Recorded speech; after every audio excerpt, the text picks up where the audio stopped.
Good day mga idol, so meron lang tayong gustong i-share sa inyo mga idol. Sana panoorin nyo itong video na i-share natin sa inyo.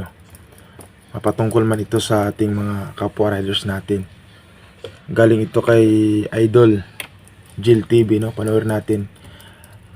I-follow natin ang kanyang page, no? Ito guys, panoorin natin yung kanyang mensahe para sa ating mga kapwa riders. Kung ano may yung dapat isuot o ano may yung dapat na kung bawal ba or pwede ba siya suot or hindi. Ito guys, panoorin natin. So yun, maraming nagtatanong kasi kung bawal daw ba ang pagmamaneho ng motorsiklo ng naka-shorts. Okay? So as a general rule sa RA 4136, ang sinasabi ng dress code ay yung pagsusuot ng shorts ay pwede.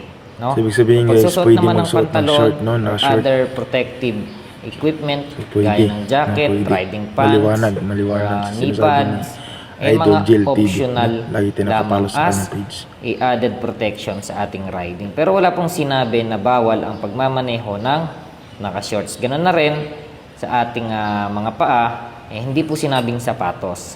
Ang sabi ay closed footwear. So kung may mga nagtatanong kung pwede daw ba yung Crocs, pwede po yan.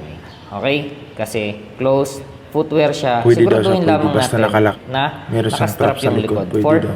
added protection. Maliwanag Pero kung gusto mo naman naman na sinasabi safe ka ni palagi, Idol. magsuot ka ng riding pants, riding gears, para masigurado natin na ligtas tayo. Ano man yung mangyari so, sa ano na atin. lang pala, para Alright? optional na lang pala yung mga iba. So, yun lang guys. Sana na intindihan nyo yung paliwanag ni Idol Jill TV sa kanyang adhikain sa kanyang sinasabi. So, yun lang mga idol. Maraming salamat. God bless.